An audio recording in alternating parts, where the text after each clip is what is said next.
പതിനായിരങ്ങളെ സാക്ഷിയാക്കി കൊല്ലം പൂരത്തിന് കൊടിയിറങ്ങി. ആനപ്പുറത്ത് വർണ്ണവിസ്മയങ്ങളുടെ കുടനിവർത്തിയാണ് പൂരത്തിന് സമാപനമായത്. ആശ്രാമം ശ്രീകൃഷ്ണ ക്ഷേത്രത്തിലെ വിഷുത്സവമാണ് കൊല്ലം പൂരം.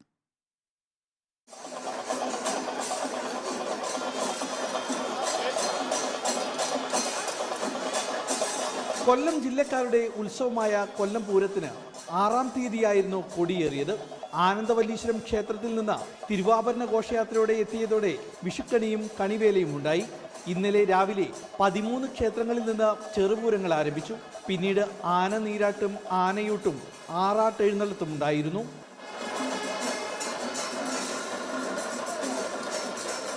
ആശ്രാമ മൈതാനത്ത് താമരക്കുളം മഹാഗണപതിയുടെയും പുതിയകാവ് ഭഗവതിയുടെയും തിടമ്പേറ്റിയ ഗജവീരന്മാർ മുഖാമുഖം നിന്നാണ് കുടമാറ്റം നടത്തിയത്.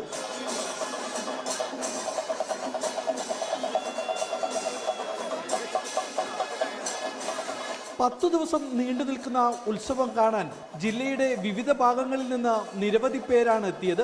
കൊല്ലംകാരുടെ ദേശീയ ഉത്സവമായ കൊല്ലം പൂരത്തിലാണ് നമ്മളിപ്പോൾ ഉള്ളത്.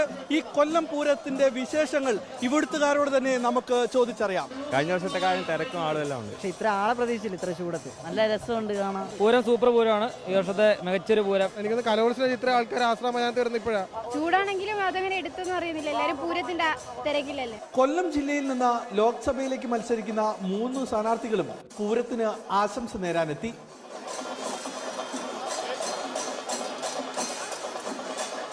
ഏപ്രിൽ മാസത്തിലാണ് കൊല്ലം പൂരത്തിന് കൊടിയേറുക.